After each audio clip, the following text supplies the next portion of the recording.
આખી દુનિયા ઉપર નજર કરો, દુનિયાની બધી પ્રજા એક સરખી સુખી નથી.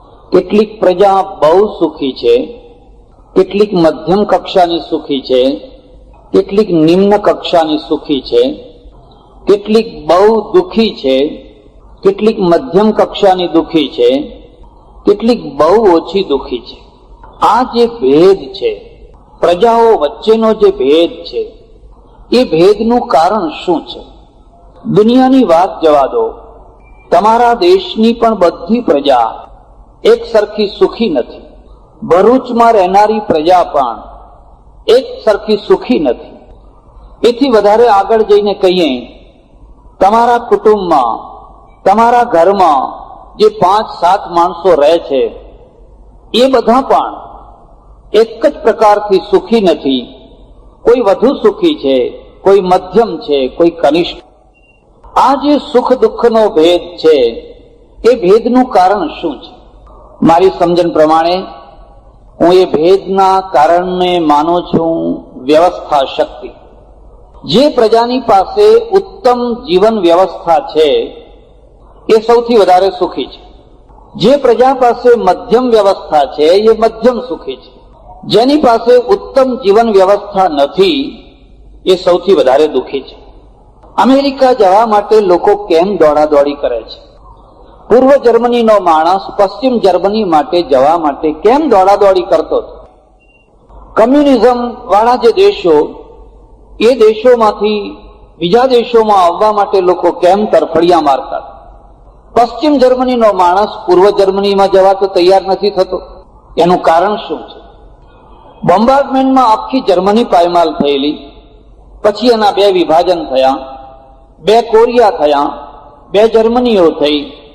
પણ તમે જુઓ છો, દક્ષિણ કોરિયા એકદમ સમૃદ્ધ, ઉત્તર કોરિયા એકદમ ભિખારી.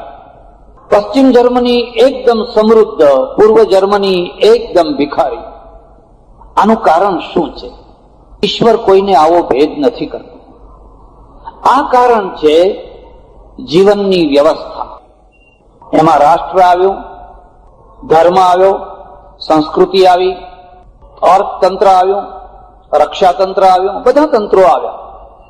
જે પ્રજા ઉત્તમમાં ઉત્તમ જીવન વ્યવસ્થા કરી શકે છે, એ પ્રજા જ સુખી હોય છે.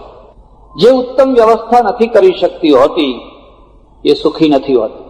વ્યવસ્થાના 2 પક્ષો છે. એક તો વ્યવસ્થાનું દર્શન અને બીજું છે વ્યવસ્થાની સ્થાપના. વ્યવસ્થાનું દર્શન એટલે શું? કે પહેલા તમે થિંકિંગ જેને કહેવાય, વિચાર કહેવાય, વિચારની દ્રષ્ટિએ જુઓ કે આમાં સત્ય શું છે. તમે સત્ય શોધકોને પેદા કરી શકો છો? કેમ અમેરિકામાં આટલા બધા નોબેલ પ્રાઇઝ લે છે? ઓલિમ્પિકમાં આટલા બધા સુવર્ણ ચંદ્રકો એ લોકો કેમ લે છે? દરેક બાબતમાં આગળ ને આગળ એ બધા કેમ આવે છે? પહેલો પ્રશ્ન છે. તમે આ સ્વિમિંગ પુલ બનાવ્યો, મને જોઈને આનંદ થયો, પણ એનું એક થિંકિંગ છે, એમાં કરવાની એક પદ્ધતિ છે. પરદેશમાં જાઓ તમે, ખાસ કરીને લંડનમાં, તમારે ડ્રાઇવિંગ શીખવું છે, પહેલા ચોપડીની પરીક્ષા આપવાની, સ્ટેરિંગની નહીં. પહેલા તો તમારે ખાલી ચોપડીની પરીક્ષા આપવાની. એ વાંચો, એના લો, એના કાયદા, એની આખું બધું વાંચો, અને પછી જેમ વિદ્યાર્થી છે એ કોપી લખે એવી રીતે પ્રશ્નોના ઉત્તર આપો. એમાં પાસ થાવ પછી સ્ટેરિંગ પકડવાનું. આપણા ત્યાં તો શું છે એ મને ખબર નથી, પણ હું એટલું જાણું છું કે આપણા ત્યાં નથી ચોપડીની પરીક્ષા કે નથી સ્ટેરિંગની પરીક્ષા. દેશ બહુ દયાળુ છે, ઘેર બેઠા લાયસન્સ મોકલાવી આપે એવી પણ વ્યવસ્થા છે. અને એના પરિણામ તમે રોડ ઉપર જોઈ શકો છો.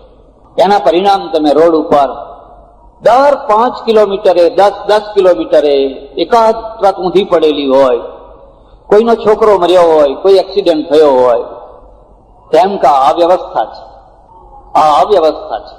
એટલે એના 2 રૂપ છે. એક થિંકિંગ, તમે કોઈ પણ વસ્તુના મૂળમાં, સત્યમાં જઈ શકો છો, અને જે સત્યનું શોધન કરે એને ઋષિ કહેવાય. ઋષિનો કોઈ અર્થ બીજો નથી. વલકલ પહેરવાથી ઋષિ ન થવાય, બહુ મોટી જટાઓ રાખવાથી ઋષિ ન થવાય. એ તો ઉપરનો એ વખતનો ડ્રેસ હતો. ઋષિનો અર્થ થાય છે તમારા જીવનના તમામે તમામ પ્રશ્નો, તમામે તમામ આવશ્યકતાઓ એ બધાના થિંકિંગમાં, ઊંડાણમાં ઉતરીને સત્યને શોધી લાવવું, આ પહેલું. પણ ઋષિ છે એ આર્કિટેક્ટ છે, એન્જિનિયર નથી. આર્કિટેક્ટ, ડિઝાઇનર અને એન્જિનિયર આ બંનેમાં ફરક છે.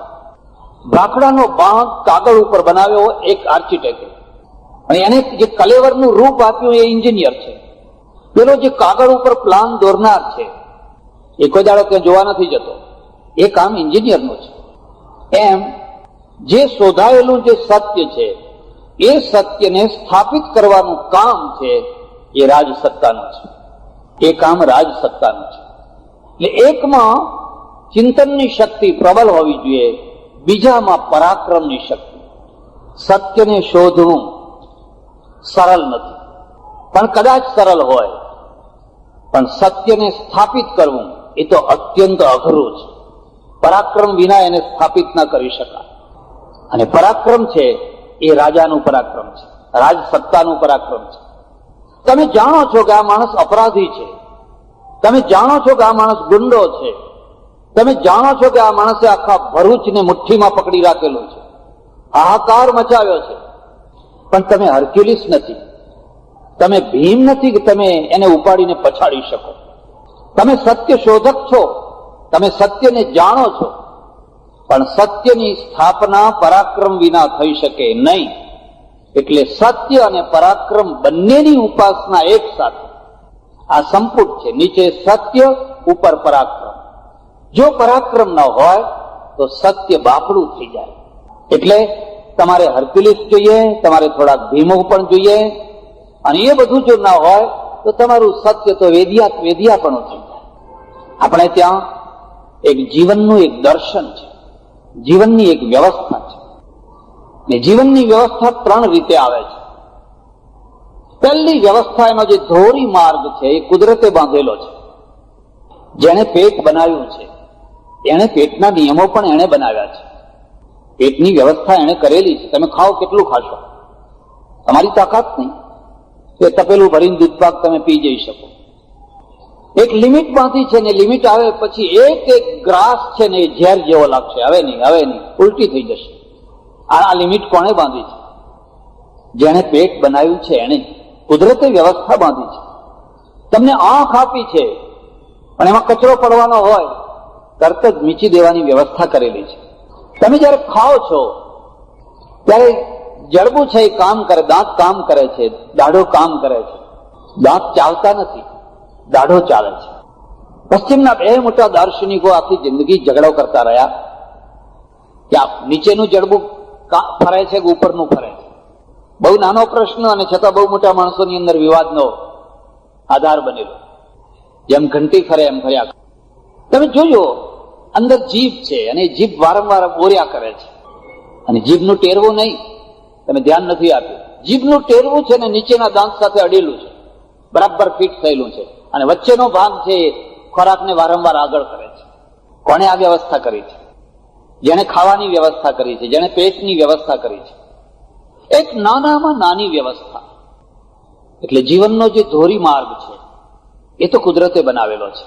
અને હું માનું છું કે કુદરતને દુશ્મન બનાવીને જે જીવનને શોધવા નીકળે છે એના હાથમાં હાય સિવાય કશું આવતું નથી. કુદરત એ જ સૌથી મોટો મિત્ર છે. આપણી જે વૈદિક પદ્ધતિ છે, વૈદિક પરંપરા છે, એની મૂળાધાર રેખા હોય તો એ છે કુદરતને મિત્ર બનાવો, કુદરતને દુશ્મન ના બનાવો, કુદરતની જુદા ના ફૂંકાઈ જાય. પણ કુદરત છે એને એક ધોરી માર્ગ બનાવ્યા પછી પણ માણસ છે એ એના જીવનને આગળ લઈ. તમે જોયું 5000 વર્ષથી સર્પને જુઓ, કાગડાને જુઓ, દીપડાને જુઓ, સિંહને જુઓ, વાઘને જુઓ, જ્યાં હતા ત્યાંને ત્યાં. 10,000 વર્ષ પહેલાનો સર્પ અને આજના સર્પમાં કોઈ ફરક નહીં. 10,000 વર્ષ પહેલાના કાગડામાં અને આજના કાગડામાં કોઈ ફરક નહીં. પણ માણસ બદલાયો. એ ગુફામાંથી ઉતર્યો, ખેતી કરી, શિકાર કર્યો, ભવનો બનાવ્યા, અદભુત ભવનો બનાવ્યા, પ્લેન બનાવ્યા, સબમેરીન બનાવી, કોમ્પ્યુટર બનાવ્યું. માણસ અટક્યો નથી. અટકવાનો નથી. એટલે માણસની વ્યવસ્થા માત્ર કુદરતના પાટા સુધી જ સીમિત રહી શકે નહીં. જો માણસ પશુ કક્ષામાંથી ઉપર ના આવ્યો હોત તો પશુઓને કુદરતી વ્યવસ્થા છે એ પ્રમાણે જ એની જીવન વ્યવસ્થા થઈ હોત. માણસોની તુલનામાં કેટલા બધા પશુઓ પક્ષીઓ છે, ગણી ન શકાય. કોણ વ્યવસ્થા કરવા જાય છે? કીડીઓની વ્યવસ્થા કોણ કરે છે? માખીઓની, મધુમાખીઓની વ્યવસ્થા કોણ કરે? અને છતાં બધું ચાલે છે, બહુ સારી રીતે ચાલે છે, માણસ કરતા સારી રીતે ચાલે છે. એનું એક કારણ એ છે, એમનો એક નિશ્ચિત માર્ગ છે. એથી એ ઊંચે નથી આવતા, નીચે નથી જતા. તમારા ઘરમાં એક ભેંસ ગરોળી છે, તમે લાખ પ્રયત્ન કરીને એને દાળ ભાત ખાતી નહીં કરી શકો. કરી શકશો? એના આગળ ચોખા મૂકો, ગુલાબ જાંબુ મૂકી જુઓ ને, એને નહીં કરી શકો. એક જીવડા જ ખાવાની છે, જીવડા જ ખાવાની, હજારો વર્ષ સુધી એની એ જ સ્થિતિ રહેવાની. પણ માણસ છે, એને તમે દાળ ભાત ખાતા કરી શકો, ફળ ફળાદી ખાતા કરી શકો, માંસ ખાતા કરી શકો, નરમાંસ ખાતા કરી શકો, બધું ખાતા કરી શકો. એટલે માણસને બીજી બે વ્યવસ્થાઓની જરૂર પડી. કુદરતના ઉપર, કુદરતની સાથે બીજી બે વ્યવસ્થાઓ. એક વ્યવસ્થાનું નામ ધર્મ, બીજી વ્યવસ્થાનું નામ સંસ્કૃતિ. પશુઓમાં સંસ્કૃતિ છે? જરાક તો દોડાવો. પશુઓમાં સંસ્કૃતિ તમને કોઈ જગ્યાએ જોવા નહીં મળે. કારણ શું છે? સંસ્કૃતિનો મૂળ પાયો શરમ છે. શરમ છે, લજ્જામાંથી સંસ્કૃતિ પેદા થાય છે. હવા અને આદમ સ્વર્ગમાં હતા, બિલકુલ વસ્ત્ર વિનાના હતા, અને કહેલું કે આ ઘઉં ના ખાશો, આ છોડ છે, આ ફળ છે એ ના ખાશો. પણ ખાધું, પછડાયા, પછી શરમાયા. અરે આપણે તો વસ્ત્ર વિનાના છીએ. વસ્ત્ર પહેર્યા, સંસ્કૃતિ શરૂ થઈ ગઈ. સંસ્કૃતિ શરૂ થઈ ગઈ. કદી પશુને એમ શરમ નથી આવતી કે હું વસ્ત્ર વિનાનું છું, વસ્ત્ર વાળું છું. એટલું જ નહીં, મારે આશ્રમમાં એક સજ્જન, મેં કહ્યું ચાલો આવું છે અમદાવાદ? કે હા આવું છે. મેં બેસી જાઓ ગાડીમાં. પણ કે આવા કપડામાં? મેં કહ્યું આ કપડા સારા જ છે, તમે ક્યાં વેવાઈ થવા જાઓ છો? આપણે કઈ નારિયેળ તો લેવડ દેવડ કરવાની નથી, તમારા તરફ કોઈ જોવાનું નથી. મને કે ના, આવા કપડામાં તો ના આવાય. આ સંસ્કૃતિ છે, આ કલ્ચર છે, આ સભ્યતા છે. અને ધર્મ અને સભ્યતા આ બંને જીવનની પૂરક વ્યવસ્થા કરે છે, વધારાની વ્યવસ્થા કરે છે. હું વધારે લાંબી ચર્ચામાં નહીં જાઉં, પણ તમારા આગળ મારે જે ચર્ચા કરવાની છે એ છે હિન્દુઇઝમ જીવનની શું વ્યવસ્થા કરે છે, એ જીવનને કઈ દ્રષ્ટિએ જુએ છે, અને મરણની શું વ્યવસ્થા કરે છે. એની પાસે જીવન દર્શન કેવું છે, એની પાસે મૃત્યુ દર્શન કેવું છે. જીવનનું એક દર્શન છે અને મૃત્યુનું પણ એક દર્શન છે. અને આ બે દર્શનને તમે હિન્દુ હોવા છતાં પણ તમે કદી પણ એને જાણવા સમજવાનો પ્રયત્ન કર્યો છે? આપણા ત્યાં 3 ભાગમાં વહેંચી નાખો. કુદરતની રીતે જોઈએ, બાળક જન્મે છે, બધાને જન્મે છે, ચારે તરફ. કોનો વંશ ઉચ્છિન્ન થઈ ગયો? આટલા વર્ષો પછી પણ કીડીઓનો નાશ નથી થયો. આટલા વર્ષો પછી, આટલી ડીડીટી છાંટ્યા પછી પણ મચ્છરોનો નાશ નથી થયો. થઈ શક્યો છે? આટલી ડીડીટી છાંટ્યા પછી પણ મચ્છરોનું અસ્તિત્વ છે. કદાચ વધ્યું હશે, ઘટ્યું નહીં હોય. કેમ? એને મારવા માટે કેટલું બોમ્બાર્ડમેન્ટ કર્યું, પંપ છાંટો, દવા છાંટો, દવા છાંટો, ગુનગુનાટ કરે છે. જો મચ્છરનું અસ્તિત્વ હજુ પણ રહ્યું હોય અને એના સામે જો આપણે હારી ગયા હોઈએ તો તમારું અસ્તિત્વ રહ્યું એમાં કઈ ફૂલાવાની વાત હતી? તમે તો માણસ છો, એમાં શું ફૂલાવાના હતા? અમે જીવીએ છીએ. તમે તમારી રીતે જીવો છો. અરે જેણે જીવન આપ્યું છે એને જીવનની વ્યવસ્થા કરી છે. મેં એવું ઇતિહાસમાં ભણેલું, મોહમ્મદ બેગડાની માએ એને રોજ ઝેર આપવાની શરૂઆત કરી. આના દુશ્મન ઘણા છે અને એને લોકો મારી નાખશે. વાત તો ઘણી લાંબી જ પણ નહીં કહું તમને, મારે મૂળ વાત ઉપર કહેવાની છે. મોહમ્મદ બેગડાની માં છે ને એ બીજી વાર એક ફકીરને પરણેલી. ખબર છે કોઈ? 2 બહેનો હતી, ઈરાની હતી. એક સૂફીને પરણી, એક બાદશાહને પરણી. પણ નાની ઉંમરમાં જ બાપ મરી ગયો. આ છોકરા ઉપર આપત્તિ આવી એટલે એની માં છે એ માં પેલા સૂફી પાસે ગઈ અને ત્યાં રહેવા લાગી. પછી એને કહ્યું કે આ કઈક ભૂલ થઈ ગયેલી, મને તમને પરણાવવાની હતી ને પેલીને બાદશાહને પરણાવવાની હતી, પણ આ ભૂલ થઈ ગઈ એટલે મને બાદશાહને પરણાવી ને મારી બેનને તમારી સાથે પરણાવી. આપણે એ ભૂલને સુધારી લઈએ, સુધારી લીધું. એક કલ્ચર હોય છે. એ છોકરો મોટો થયો, એટલા જ સુખીને માન આપતો, કોઈ વિરોધ નહીં, કોઈ તિરસ્કાર નહીં, કોઈ માથું કાપી નાખવાની વાત નહીં, એટલું જ માન એને આપે. પણ એની માએ જોયું કે આ છોકરો છે ને એને મારી નાખશે લોકો. તમે જેમ જેમ એક મહત્વની જગ્યા ઉપર જાઓ એમ એમ તમારી નિર્ભયતા ઓછી થતી જાય. એક ભિખારી જેટલી નિર્ભયતાથી રોડ ઉપર ઊંઘી શકે છે એટલી નિર્ભયતાથી એક કરોડાધિપતિ એના બંગલામાં નથી ઊંઘી શકતો. રાત્રે ઉઠીને સ્ટોપર જોવા જાય છે કે હોલ ટ્રેપ બંધ કર્યું છે કે નહીં, સ્ટોપર બંધ કરી છે કે નહીં. પેલો ઘસઘસાટ ઊંઘે છે, કારણ કે કશું ચોરવાનું નથી, કશું લૂંટવાનું નથી, કોઈ મારી નાખવાનું નથી. મારી નાખનારું શું હાથમાં આવશે? પણ જેમ જેમ તમે ઉપરની કક્ષાએ જાઓ એમ એમ તમારી નિર્ભયતાના ક્ષેત્રો નાના થતા જાય. એટલે આપણા નેતાઓ નિર્ભય થઈને ના ફરી શકે, ના ફેરવવા જોઈએ. એવી અપેક્ષા ના રાખવી જોઈએ કે અમારી માફક તમે ફરો ને. કારણ એ માણસ મરી જાય ત્યારે માણસ નથી મરતો, એ દેશ મરે છે. અમેરિકાનો બુશ મરે એટલે કોઈ એક માણસ નથી મરતો, એક આખો દેશ મરે છે. એની પાસે કેટલી જવાબદારીઓ છે. એક મોટી અવ્યવસ્થા ઉભી થઈ જાય છે. એટલે એનું રક્ષણ એ દેશનું રક્ષણ છે. ઘણા લોકો આવો આગ્રહ રાખતા અમારા માફક કેમ નથી ફરતા? તમે સમજતા નથી રાજકારણ, રાષ્ટ્રને સમજતા નથી. એટલે એને એટલું ઝેર પચાવતો કરેલો કે એના શરીર ઉપર માખી બેસે તો માખી મરી જશે. કોઈ ઝેર આપે તેને અસર ના. આપણે ત્યાં એક વ્યવસ્થા, કુદરતી વ્યવસ્થા, આ કુદરતી વ્યવસ્થામાં ઉમેરો કર્યો માણસે. એક કુદરતી વ્યવસ્થા, પ્રજનન શક્તિ છે એ કુદરતે મૂકેલી છે, પણ લગ્ન સંસ્થા છે એ માણસે બનાવેલી છે, એ સંસ્કૃતિએ બનાવેલી છે, ધર્મે બનાવેલી છે. એ ના હોય તો સંતાન તો થવાના, પણ એટલા માટે બનાવેલી છે કે તમારું એક આખું કલ્ચર, એક ઘર, એક કુટુંબ, એક પરિવાર, એક વ્યવસ્થિત થાય, એક વિશ્વાસ ઉભો થાય, જીવન મરણ સુધીનો એક સાથી ઉભો થાય. આ કામ સંસ્કૃતિ કરે છે. એટલે કુદરતની રીતે આપણે જોઈએ, એક બાળક જન્મે છે, તમે કદી એનો ચહેરો જોયો?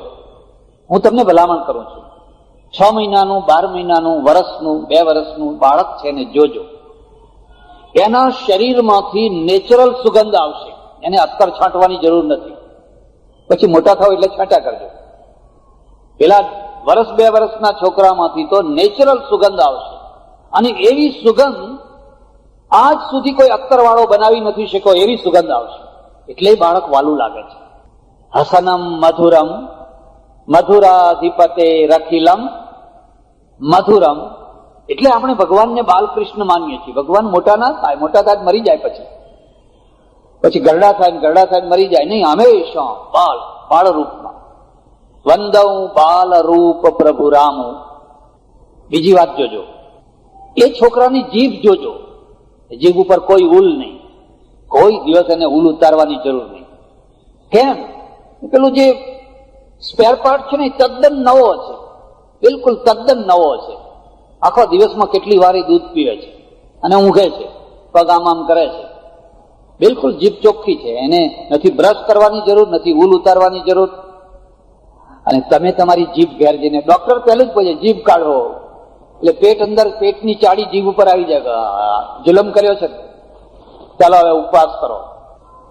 દુર્ગંધ આવે છે, મોઢામાંથી વાસ આવે છે, પરસેવામાંથી વાસ આવે છે. છોકરાને કેમ નથી આવતી? કુદરતી વ્યવસ્થા છે. પછી માણસ યુવાન થાય છે. એટલે ભગવાને ગીતામાં લખ્યું, કૌમારમ યૌવનમ જરા તથા દેહાંતર પ્રાપ્તિ ધીરસ્તત્ર ન મુહ્યતી. અર્જુન, આ કુમારાવસ્થા, યુવાવસ્થા, વૃદ્ધાવસ્થા અને પછી બીજી અવસ્થા ધીરસ્તત્ર ન મુહ્યતી, એમાં કોઈ ધીર પુરુષને મોહ નથી થતો. આ અવસ્થામાંથી કોઈ છૂટી ન શકે. એક થનગનાટ, એક જુસ્સો, મગજનો જુસ્સો, શરીરનો જુસ્સો, કામ કરવાનો જુસ્સો હોવો જ જોઈએ. પછી વૃદ્ધાવસ્થા. આ કુદરત છે. મારે વૃદ્ધ નથી થવું, તમારે વૃદ્ધ નથી થવું, પણ થવું પડે છે. આપણે કુદરતના સામે બંડ પોકારીએ છીએ, પ્રયત્ન કરીએ છીએ, વાળ કાળા કરી નાખો, ફલાણું કરી નાખો, આમ કરી નાખો, કેટલા દિવસ પણ છતાંય ઠીક છે. એક સૂર્ય છે, સવારે જુઓ લાલ ઘુમ અરુણોદય, બપોરે જુઓ તમ તમ તમ તમામ બાળી નાખનારો સૂર્ય. એ જ સૂર્ય અસ્ત થાય છે, પીળો પચ પડી જાય છે, બિલકુલ પીળો. ઉગતો અને આથમતા બે સૂર્યમાં શું ફરક છે? પેલો લાલ છે ને આ પીળો છે. જે પીપળા ઉપર નવી કૂંપળો આવી છે એની ચમક જુઓ, પછી પાંદડું પ્રૌઢાવસ્થા યુવાવસ્થાએ પહોંચ્યું એ જુઓ, અને જ્યારે ખરી પડવાનું હોય, પીળું થઈ ગયું હોય ત્યારે એની નસો જુઓ. આ કુદરતી વ્યવસ્થા છે. હું ઈચ્છું કે હું હવે પેલા ચમકતા જેવો થઈ જાઉં તો હું જીવનને સમજી નથી શક્યો, અને હું જીવનમાં હારી જઈશ. હું જીવનમાં રોતો રોતો મરીશ, પગ ઘસતો ઘસતો મરીશ, દુઃખી થઈ થઈને મરીશ. મારે મારી અસ્તાચળને સમજવી જોઈએ. હું સમજુ કે હવે મારા અસ્તાચળનો સમય છે, હવે આથમતો સૂર્ય છે, મધ્યાહન કાળ પૂરો છે. અને જ્યાં તમે તમારા અસ્તાચળને સ્વીકાર કરતા થાઓ, તમે જીવનને હાથમાં લેશો. તમે હસતા હસતા મરશો, હસતા હસતા અસ્તાચળમાં બેસશો. એક વૃદ્ધ છે, ઘરમાં રહે છે, અળખો થઈને નથી રહેતો, આખા ઘરનો વાલો થઈને રહે છે, કારણ કે એને અસ્તાચળને સ્વીકાર કરી લીધો છે. વહુ બેટા આવો, તમને જે ગમે એ શાક કરજો, મારે શું, મારે તો આટલું ખાવાનું, જે કરશો એ ખાઈ દઈશ. અને વહુ તરત જ કહે છે કે ના બાપા તમને જે ગમતું હોય એ કરું. હવે પેલો વૃદ્ધ છે 70-75 વર્ષે, પણ અમે જાણે કે હવે આપણો સૂર્ય તપી રહ્યો હોય એનું, આજ શાક કરો, ફલાણું જ કરો. એટલે પેલી વહુ કહે છે કે અમને કોઈ ઘરડા ઘરમાં કાઢો ને, અમના માટે કોઈ ઘરડા ઘર ખોળી આવો. કારણ કે અસ્તાચળે પહોંચેલો માણસ હવે મધ્યાહન કાળનો રૂઆબ છોડવા તૈયાર નથી. એટલે મધ્યાહન કાળ વાળા કહે છે તો અમે ક્યાં તપવાના, હવે અમારો તો આ મધ્યાહન કાળ, અમારે ક્યાં જવું પછી? એ લોકો કહે છે જાઓ જાઓ જાઓ, સત્સંગ કરો, જાઓ આશ્રમમાં જાઓ, સત્સંગ કરો, બાપા ટાઈમ થઈ ગયો. બાપા છે આંખમાં પડેલા કચરા જેવા થઈને ઘરમાં રહે છે, લોકો એમનાથી ત્રાસી ગયા છે. એટલે એક કુદરતી વ્યવસ્થા છે. એ વ્યવસ્થાની સાથે જો માણસ ચાલે તો મને લાગે છે કે એને જીવન દર્શન મળ્યું છે. અને જીવન દર્શનની પરાકાષ્ઠા શું છે? અમારે ત્યાં એમ લખ્યું છે, મરતા પહેલા રોજ વાલામાં વાલો અતિથિ આવવાનો હોય, બિસ્તરા બાંધીને તૈયાર રાખ્યા હોય ને એની સાથે યાત્રાએ જવાનું હોય, કાલમેવ પ્રતિક્ષેત, એવી રીતે રોજ ભગવાનના દૂતોની અપેક્ષા કરે. આજ ભગવાન મોકલો, હું તૈયાર છું, હું તૈયાર છું, બસ હવે મારે કોઈ કામ નથી, જે કરવાનું હતું એ બધું કરી લીધું. એક જિંદગી હતી, ખૂબ કમાયો, ઊંધા નાખ્યા તો સવડા પડ્યા, પૈસાનો ઢગલો કરી દીધો. એક સમય આવ્યો જ્યારે વાપરવાનો સમય આવ્યો, અને માણસને આ જીવન દર્શનનું આ બીજું તત્વ છે. આ ઢગલાને કરશો શું? સાપ થવું છે, રાક્ષસ બ્રહ્મ રાક્ષસ થવું છે, જમ થવું છે, શું થવું છે? એટલે ધર્મે કહ્યું દાન કરો, ખૈરાત કરો, દાન કરો, આપો. આપો. તમે કમાયા, બધા કમાઈ નથી શકતા. કેટલાક માણસોને જુઓ, સવારથી સાંજ સુધી કોદાળીને પાવડો ચલાવે છે, રોડ ઉપર ડામરમાં પગ ગંધાતા કરીને કામ કરે છે, પેટ ભરીને ખાઈ નથી શકતા. દિવાળીના દિવસે પત્નીને એક નવી સાડી નથી લાવી આપી શકતા, છોકરાનું ગળ્યું મોઢું નથી કરાવી શકતા. તમે એમાંના તો નથી ને? હું એકવાર એક બહુ મોટા શેઠના ત્યાં ઉતરેલો, પછી મને એમની ઓફિસમાં લઈ ગયા. 4-5 ટેલિફોન પડેલા, જુદા જુદા કલર વાળા. એટલે પોણો કલાક બેઠા, અમે ટેલિફોન કર્યા બધા. મને કહે ચાલો. કેમ? બસ કે પતી ગયું. શું પતી ગયું? કે હવે મારે આખો દિવસ ઓફિસમાં આવવાની જરૂર નહીં. મેં કહ્યું આ બધું ચાલશે કેવી રીતે? એ તો બધું જે કરવાનું તો મેં કામ કરી નાખ્યું. મેં કહ્યું બતાવો આ અડધા-પોણા કલાકમાં જે તમે કામ કર્યું, 10-15 ટેલિફોન કર્યા, એમાં તમે કમાયા કેટલા? કેટલા પૈસા કમાયા? મને કે કહું 25,000. મને તમે કહો મને શીખવાડો ને ભાઈ, મારે આ બધું મટી જાય, મારે લોકોના પાસે ફરવાનું ઓછું થઈ જાય, હું એ બેઠો બેઠો આ ટેલિફોન કરું. મને કે ના મહારાજ તમને ના આવડે એમ. અને તમારું કામ મને ના આવડે ને મારું કામ તમને ના આવડે. મેં કહ્યું, જો તું અડધા કલાકમાં 25,000નો ઢગલો કરી શકે છે, એક માણસ આખી જિંદગી પરસેવો પાડે છે અને 25,000ની નોટો જોઈ નથી શકતો. આ બંનેમાં કેટલો ફરક છે.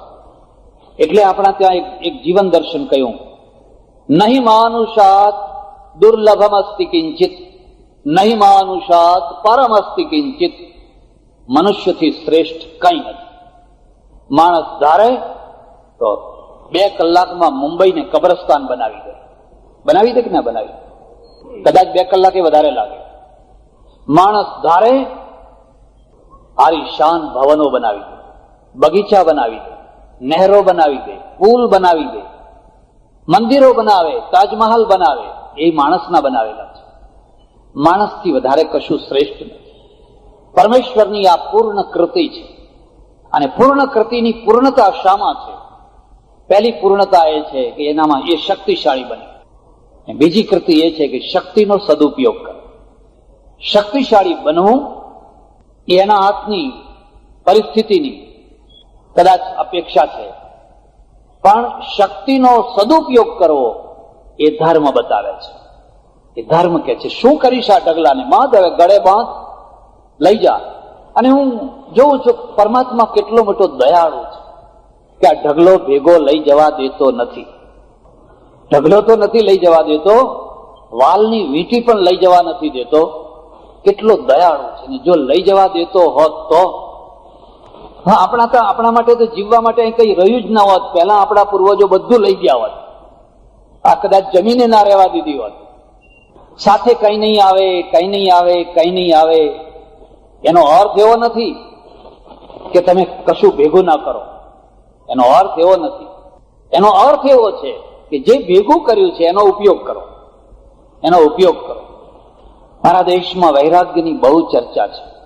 કદાચ દુનિયામાં કોઈ જગ્યાએ આટલી વૈરાગ્યની ચર્ચા નથી. અને ત્યાગની એ ચર્ચા છે. પણ દુર્ભાગ્ય એ છે કે આ દેશનો ત્યાગ અને વૈરાગ્ય વાંચ્યો છે. એમાંથી કશું નિષ્પન્ન નથી થતું. કેમ નિષ્પન્ન નથી થતું? વૈરાગ્ય રાગના આધારે છે. રાગનો નાશ કરીને વૈરાગ્ય નહીં. તમે ભેદ ભૂલી ગયા. તમારા ખોળામાં દીકરો છે, તમને વાલ છે, તમે રમાડો છો, આજીવન છે, આજીવન છે. એ છોકરાને ફેંકી નથી દેવાનો. જો ફેંકીને વૈરાગ્ય વાળા થશો ને તો નેગ્લેક્ટ થઈ જશો. નકારાત્મક વૈરાગ્ય થશે, વાંચ્યો વૈરાગ્ય થશે. તમારા ખોળામાં છોકરો છે એટલે જશોદા રમાડે છે કૃષ્ણને, પણ એ રમાડતા રમાડતા પણ એ છોકરાનું જે ભવિષ્ય છે, એનું જે કર્તવ્ય છે, એ બાબતમાં તમને મોહ ઉભો ના થાય તો એ સાચો વૈરાગ. તમારી તિજોરીમાં પૈસાનો ઢગલો છે, પૈસાને ફેંકી નથી દેવા. એ તો નકારાત્મક ત્યાગ, એ તો નકારાત્મક વૈરાગ્ય છે. તમારી તિજોરીમાં ઢગલાબંધ પૈસો છે, ભલે રહ્યો. હવે એમાંથી રોજ આપો, રોજ સંસ્થાઓને આપો, ફલાણાને આપો, કોલેજને આપો, આવી પ્રવૃત્તિ થતી હોય ત્યાં આપો. આ વૈરાગ્ય છે. આ સકારાત્મક વૈરાગ્ય છે. તમે એને વળગી નથી પડ્યા. તમે ખોળો છો કે આનું કોઈ યોગ્ય પાત્ર મળે તો હું દાન આપું. તમે જગડુશા થઈ શકો, ભામાશા થઈ શકો. અને ભામાશા વૈરાગ્ય વાળો માણસ છે, ત્યાગ વાળો માણસ છે. આપણે ભૂલ કરી બેઠા. ત્યાગ અને વૈરાગ્યને નકારાત્મક રૂપ બનાવી દીધું. મેં તીવ્ર ત્યાગ અને તીવ્ર વૈરાગ્ય ધારણ કર્યો, હવે કાલથી જમવાનું તમારે ઘેર. એટલે આથી કોઈ ત્યાગ વૈરાગ્ય કહેવાતો હશે કે હું ત્યાગી અને વૈરાગી થયો અને હવે રોજ 2 રોટલી અહીંથી ખાઉં, 2 રોટલી અહીંથી ખાઉં, 2 રોટલી. આ તો લાચાર જીવન થઈ ગયું. આ તો પરાધીન જીવન થઈ ગયું. વૈરાગ્ય એ છે કે મારે ત્યાં 500 માણસ જમતા હતા. હું એકલો જ જમું નહીં, પણ હું બીજા 500 ને જમાડું. આવો જમો. આ મારો વૈરાગ્ય છે, આ મારો ત્યાગ છે.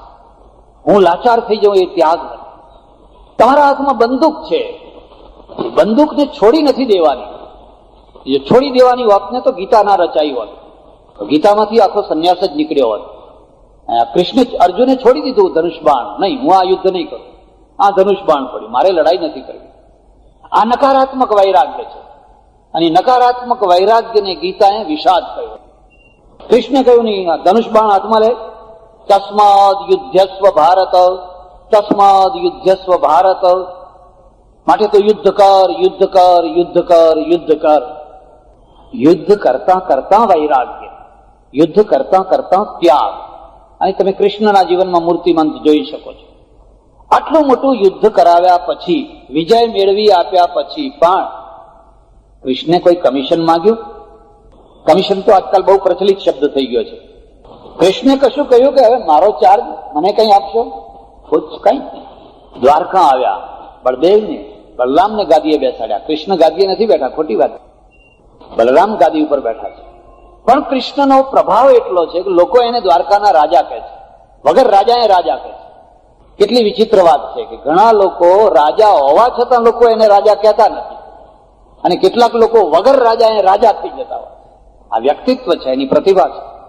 એટલે જે વૈદિક જીવન દૃષ્ટિ છે, ઋષિ જીવન દૃષ્ટિ છે, એમાં નકારાત્મક નથી, નેગ્લેક્ટ જીવન નથી. પત્નીનો ત્યાગ નહીં કરવાનો. બુદ્ધ ચાલ્યા ગયા, ઓહો, યશોધરા સૂતી છે, રાહુલ સૂતો છે, રાતના 12 વાગે કશું કયા વિના, કઈ કયા વિના વૈરાગ્ય થયો અને ચાલ્યા ગયા. ભગવાન થઈ ગયા, મહાન થઈ. કોઈએ યશોધરાનો પક્ષ લીધો? કેમ? તમે ક્યાં ન્યાય કર્યો? અને યશોધરા ચાલી ગઈ હોત તો, બુદ્ધને સૂતા મૂકીને યશોધરા જો નીકળી ગઈ હોત રાતના 12 વાગે, તો સ્ત્રીને વૈરાગ્ય ના થાય? નહીં, એને પકડીને લાવોત, લોકો જબરજસ્તી પકડીને લાવોત. પેલો 71 પેઢી તારી નાખે ને 71 પેઢી ડુબાડી દે. એને તો ઘરમાં જ રહેવાનું. આ બરાબર નથી. અગ્નિની સાક્ષીએ સપ્તપદી પ્રતિજ્ઞા કરતી વખતે એકબીજાને વચન આપેલા, જિંદગીભર સાથે રહીશું, સુખમાં દુઃખમાં, હાનિમાં લાભમાં સાથ નહીં છોડીએ. તમે આખો ઋષિ જોજો, ઋષિ માર્ગ. કોઈ ઋષિ કોઈ સ્ત્રીનો ત્યાગ નથી કરતો. સાથે ને સાથે ને અર્ધાંગીની છે. એટલે એક જીવન દર્શન છે. અને શતમ જીવેમ શરદ, શતગું શૃણુયામ શરદ, શતમ પ્રબ્રવામ શરદ, શતમદીના શ્યામ શરદ. તો પ્રાર્થના કરે છે અમે 100 વર્ષ સુધી જીવીએ, સારી રીતે જીવીએ, અદીના, લાચાર થઈને નહીં, સારી રીતે જીવીએ. તારે તમારી જે શક્તિ છે એ શક્તિનો વિનિમય કરવો યોગ્ય જગ્યાએ, એ પણ પાછો ધર્મ જ સમજાવે છે. અને સંસ્કૃતિ શું શીખવાડે છે? સંસ્કૃતિ તમને એક વ્યવસ્થા આપે છે. આખી દુનિયામાં નજર ફેરવો, મરણની વ્યવસ્થા બધાની એક સરખી નથી. ક્રિશ્ચનો, મુસ્લિમો જમીનમાં દાટે છે. મેં પરદેશમાં ઘણા કબ્રસ્તાનો જોયા છે, જાણી કરીને જોવા જો, અને હું બહુ પ્રભાવિત થયો છું. એટલા ચોખ્ખા, એટલા સુઘડ, એટલી સરસ મજાની કબરો હોય, એના ઉપર એક આમ ક્રોસ જેવું મૂકેલું હોય, એનું નામ હોય, જન્મ તારીખ હોય, મરણ તારીખ હોય, એનો કોઈ ખાસ સંદેશો હોય તો એ સંદેશો લખેલો હોય, એની હોબી હોય તો હોબી લખેલી હોય. આપણે બધા એમ સમજીએ છીએ કે પરદેશના માણસો બધા કલ્ચર વિનાના છે. ખોટી વાત છે. તમે રવિવારના દિવસે જઈને જુઓ, એના છોકરાઓ, એની પત્ની કે જે કોઈ હોય, ફૂલ લઈને આવે, કબર ઉપર ફૂલ મૂકે, 2 મિનિટ 5 મિનિટ બેસે, જે કંઈ એમના શ્લોકો બોલાતા હોય બોલે, અંજલિ આપે. એક વ્યવસ્થા છે. અહીંયા આપણે ત્યાં હિન્દુ ધર્મમાં બાળવાની વ્યવસ્થા છે, અગ્નિદાહની વ્યવસ્થા છે. અને આપણા ત્યાં તો માત્ર અગ્નિદાહ નથી, બધી વ્યવસ્થા છે. દાટવાની વ્યવસ્થા પણ છે. અમારે સંન્યાસીઓને અમુક લોકોને દાટવાની વ્યવસ્થા છે, બાળવાની વ્યવસ્થા છે, જળ પ્રવાહની વ્યવસ્થા છે, બધી વ્યવસ્થા છે. હિન્દુ ધર્મ, હિન્દુ કલ્ચર એટલું વ્યાપક છે કે આને પણ માને છે, આને પણ માને છે, આને પણ માને છે. એને એલર્જી નથી. પણ હું જયારે યુરોપમાં ફરતો હતો ત્યારે અમારો ગાઈડ હતો, એ વિક્ટર હતો, ને વિક્ટર સાથે મારે 15 દિવસ રહેવાનું થયું. વિક્ટર ઉદાસ દેખાયો તો મેં એને પૂછ્યું સાંજે, વિક્ટર તું ઉદાસ દેખાય છે, કારણ શું છે? તારો ચહેરો ઉતરેલો છે. એને મને કહ્યું કે મારે એક બહુ મોટો પ્રશ્ન ઉભો થયો છે. શું? કે 6 દિવસથી મારી મા મરી ગઈ છે પેરિસમાં. 6 દિવસ થયા, અને 6 દિવસથી મારા કુટુંબીજનો એને દાટવા માટેની જગ્યા માટે તમામ કબ્રસ્તાનોમાં પૂછી વળ્યા, પણ કોઈ કબ્રસ્તાન દાટવાની જગ્યા આપવા માટે તૈયાર નથી. કોઈની પાસે જગ્યા નથી. એ 6 દિવસથી કોલ્ડ સ્ટોરેજમાં મળદું પડ્યું છે. મારે એને દાટવી ક્યાં, એ મોટો પ્રશ્ન છે. અને ત્યારે મને થયું, ઓહો, એ દ્રષ્ટિએ તો આપણે ઘણા ભાગ્યશાળી છીએ કે આપણા ત્યાં આવો ને જેટલાને આવવું હોય એટલું. કદી એ પ્રશ્ન ઉભો નથી. તમને ઘણાને નવાઈ લાગશે કે અમેરિકામાં મલ્ટી સ્ટોરેજ કબ્રસ્તાન બનાવ્યા છે, 10-10 માળના કબ્રસ્તાન.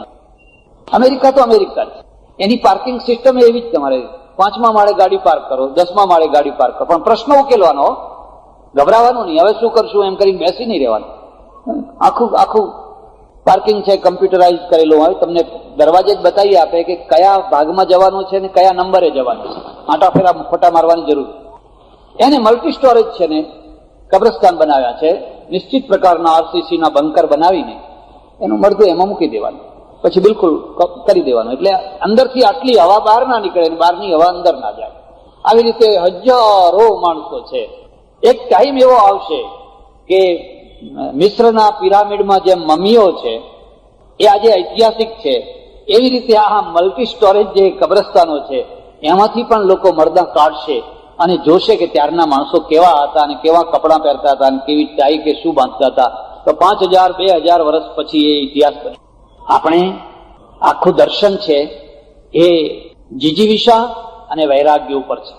તમે કોઈ વાર સંધ્યા કરી હોય, કરતા હોય તો જોજો, સંધ્યા કરતી વખતે ભસ્મ લઈ અને ભસ્મને આપણે કપાળમાં લગાવીએ છીએ ત્યારે બોલીએ છીએ મંત્ર, અગ્નિરીતિ ભસ્મ, વ્યોમિતિ ભસ્મ, જલમિતિ ભસ્મ, સ્થલમિતિ ભસ્મ, સર્વમ ભસ્મ હવા મહે. આ ભસ્મ એમને એમ નથી લગાવતા. એ 3 જે છે, સત્વ, રજ અને તમ, પ્રકૃતિના 3 તત્વો, એનો મૂલાધાર બ્રહ્મ. અને એ પ્રકૃતિના જે 3 તત્વો છે એ ભસ્મ છે, ખાક છે, રાખ છે. રાખમાંથી રાખ છે. એટલે આદ્યંતવંત કૌંતેય નતેષુ રમતે બુધા. ભગવદ્ ગીતા. આગમા પાઈનો નિત્યા સાંસ્તિતિક્ષસ્વ ભારત. જો આ ગુલાબનું ફૂલ પહેલા નતું, કશું જ નતું, અને કેટલું મગમગતું સુંદર થયું, પણ પછી અંતે રાખ થવાનું છે. માટીમાં કાળું પડશે, ફિક્કું પડશે, ગંધ વિનાનું બનશે, દુર્ગંધ વાળું બનશે અને પછી રાખ થઈ જશે. તત્ર કા પરિદેવન. એમાં કઈ શોક કરવાનો ના હોય. આ કુદરતી વ્યવસ્થા છે. મારું શરીર પણ કદાચ હું બચપણમાં નાનો હોઉં, મગમગતા ફૂલ જેવો હોઉં, કદાચ હું યુવાવસ્થાએ પહોંચ્યો હોઉં અને ઘણાનું આકર્ષણનું કેન્દ્ર બની શક્યો હોઉં, મારા પાછળ કેટલાય લોકો દોડતા હોય, તમારી પાછળ કેટલાય લોકો દોડતા હોય, પણ હજુ અસ્તાચરને આવવા દો. ઘો જેવું ચામડું, બિલકુલ કોઈ અડવા તૈયાર નહીં. આંખો છે કમલ નયન ગાયબ થઈ ગયા, હવે ડુંગળી નયન આવી ગયા. જેના મોતિયા ઉતરાવેલા હોય એમના નયન જોજો, હવે આ કમલ નયન ક્યાં ગયા? પેલા બધા કમલ નયન હતા, હવે ડુંગળી નયન થઈ ગયા છે બધા. બરાબર છે. તત્ર કા પરિદેવના. આ તો જીવનનો એક ક્રમ છે, એક સાયકલ છે, એક સાયકલ છે. અને હું રાખ થઉં એના પહેલા મારા મનની અંદર એ રાખ વૃત્તિ આવે. હું કહું આવો પ્રભુ, હું તૈયાર છું. તમે મોડું કરો છો, હું મોડું નથી કરતો, હું તો તૈયાર જ છું. આ આપણી જીવન દ્રષ્ટિ છે, આ આપણી જીવન પદ્ધતિ છે. અને એટલે જનક વિદેહી હોઈ શકે, યાજ્ઞવલ્ક્ય હોઈ શકે, એવા ઘણા મહાપુરુષો હોઈ શકે. પણ મારે એક બીજી મુદ્દાની વાત કહેવાની છે. જેમ સંસ્કૃતિ છે એની સાથે એક વિકૃતિ ભળતી હોય છે. કોઈ ચીજને શુદ્ધ રાખવી હોય તો સતત પ્રયત્ન કરવો જ પડે. આપણે ત્યાં જ્ઞાતિ વ્યવસ્થા આવી, વર્ણ વ્યવસ્થા આવી, જાતિ વ્યવસ્થા આવી, કુટુંબ વ્યવસ્થા આવી, અને એણે બધાએ આપણા જીવનને તો દૂષિત બનાવ્યું તો બનાવ્યું, મરણને પણ દૂષિત બનાવ્યું. હું પેટલાદમાં આવ્યો, 20 સ્મશાનો ફરવા નીકળું, બધા પતરાવાળા જોઉં, પૂછું આ કોનું? તો કે આ ખડાયતા વાણિયાનું. અને આ પતરા કોના? તો એ નાગરોના એમ. અને આ તો કે પાટીદારોના, આ તો બ્રાહ્મણોના. 20 સ્મશાનો, 20. 4-5 માણસો મારી સાથે. મેં એમને કહ્યું, અલ્યા હિન્દુઓ, તમે જીવતા જીવતા તો ભેગા ના જીવી શક્યા, હવે મર્યા પછી તો ભેગા પડો. આટલું તો કરો, મર્યા પછી તો ભેગા પડો. પણ એ દાપણ નથી આવતું. માણસ કદાચ સાથે બેસીને જમી શકે, પણ એનું મળદું મારા સ્મશાનમાં નહીં બાળવા દો, ખૂના મરકી થઈ જાય. ઘણી વાર એવું બને, ચોમાસાનો ટાઈમ હોય, વરસાદ એલી જામી હોય અને બાળવાની કોઈ જગ્યા ન હોય, કોઈના પતરાવાળું ન હોય, ને એક તમારા સ્મશાનમાં અમારું મળદું બાળવા દો. ના, મારી નાખશું. સ્મશાને અબડાતા થયા. મેં એવા સ્મશાનો જોયા છે જે સ્મશાનો અબડાઈ જાય છે. આ વિકૃતિ છે, આ સંસ્કૃતિ નથી, આ વિકૃતિ છે. એ વિકૃતિને મૂળ સંસ્કૃતિમાં લાવવા માટે ફરી પાછો પુરુષાર્થ કરવો. આજે તમે પેટલાદ આવીને જોજો, એક જ સ્મશાન, એક જ સ્મશાન, એટલો સુંદર બગીચો, એટલા હવે તો એ પિકનિકની જગ્યા બની ગઈ છે, સ્મશાન રહ્યું જ નહીં. સાંજે કેટલી સ્ત્રીઓ, પુરુષો, બાળકો ટિફિન લઈને આવે, નાસ્તા પાણી, આ તે, કોઈને ભૂત વળગતું જ નહીં. મારા સામે એક લીમડો આશ્રમના સામે જ છે. લોકો એમ કે એમાં ચુડેલ રહે છે. તો 22 વર્ષથી રહું છું, મેં તો કોઈ દાડો જોઈ નહીં. પણ હું લોકોને એમ કહું છું કે એ લીમડા ઉપર રોજ રાત્રે આવીને 10-15 વાંદરાઓ બેસે છે. વાંદરાનું ઘર છે. વાંદરાને કદી ચુડેલ વળગતી જ નથી, નીચે ચાલનારને વળગે છે. કેમ?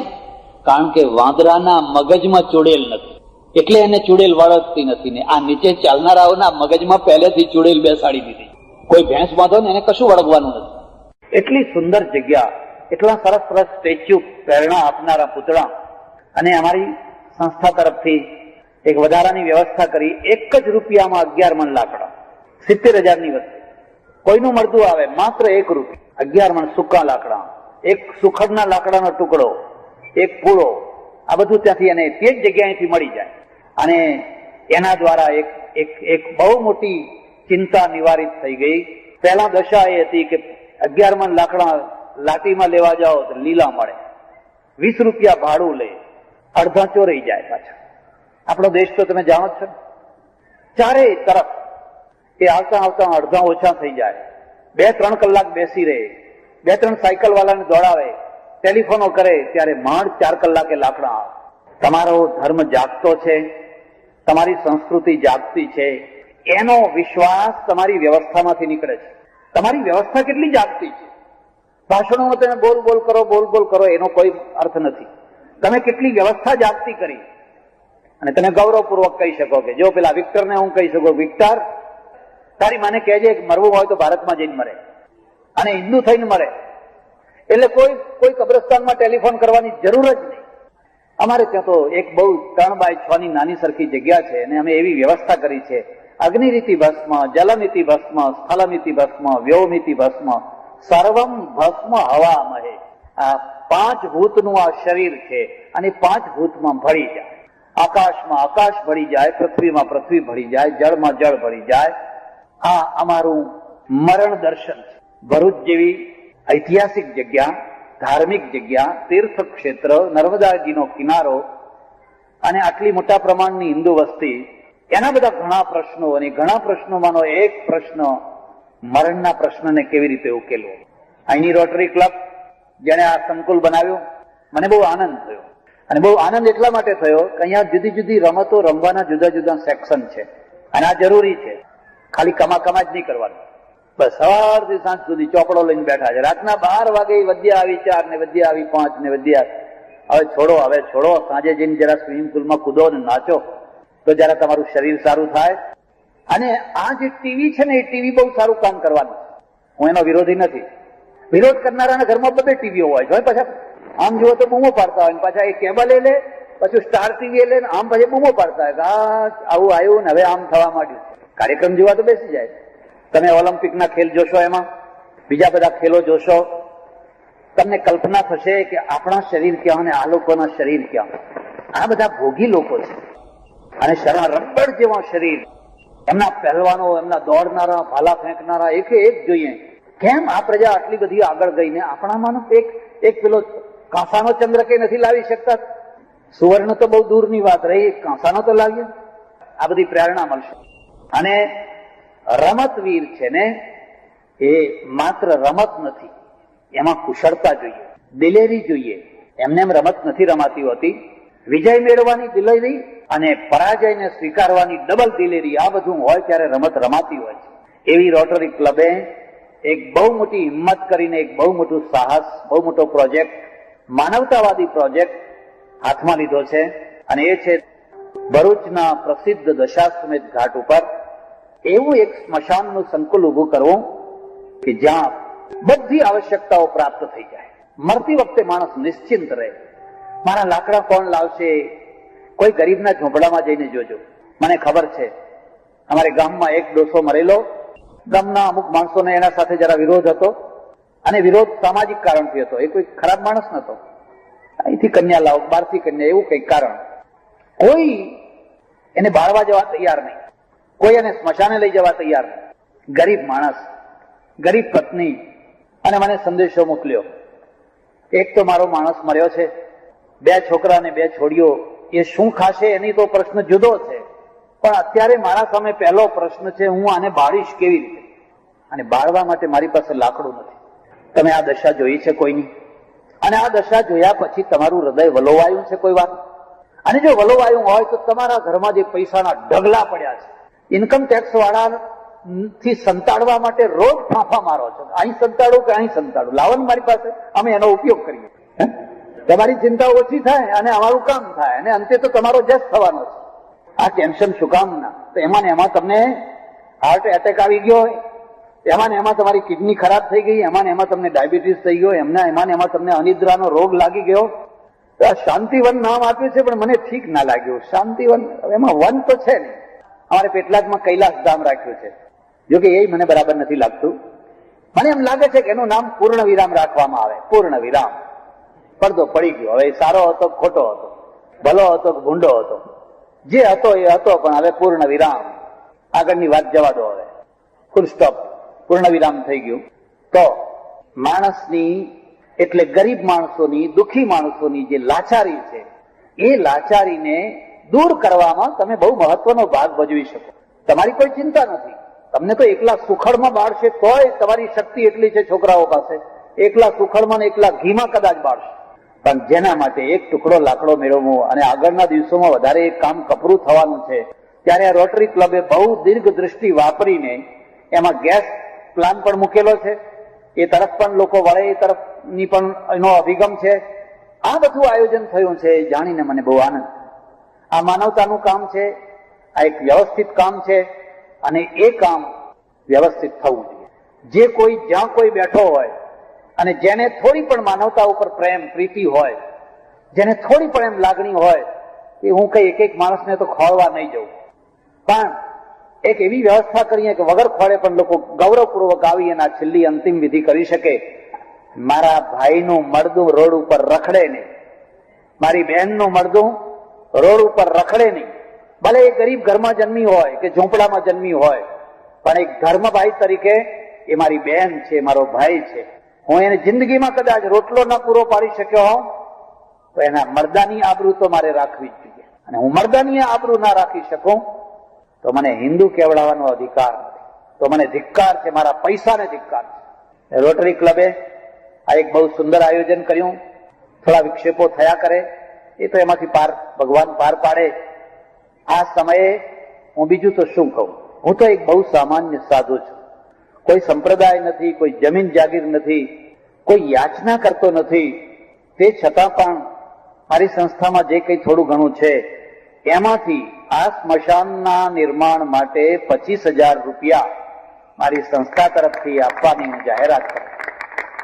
મને આનંદ થશે કે આ ભરૂચનું સ્મશાન, એના નિર્માણમાં પેલી ખિસકોલી છે, એ ખિસકોલીએ કંઈક થોડું કંઈક 1-2 કણ નાખેલા, એમ દૂર બેસીને હું પણ કંઈક 2 કણ નાખી શક્યો, એનો મને આનંદ થશે. હું પરમેશ્વરને હૃદયથી પ્રાર્થના કરું કે આ કાર્યને બહુ જલ્દીથી આગળ ધપાવે, બહુ કુશળતાથી આવનારા આગળના વર્ષોનો ખ્યાલ રાખીને એવી રીતે એની વ્યવસ્થા કરવામાં આવે કે બીજા લોકો આવીને એનું અનુકરણ કરે. સ્મશાન જોવું હોય તો ભરૂચનું સ્મશાન જોવા જાઓ એવું લોકો કહે, અને એવી વ્યવસ્થા થાય, એ રીતે આ વ્યવસ્થા થાય એવી પરમેશ્વરને પ્રાર્થના. રોટરી ક્લબને આ કામ કરવા માટે અભિનંદન અને ધન્યવાદ, આભાર, ધન્યવાદ. હરિઓમ તત્સત.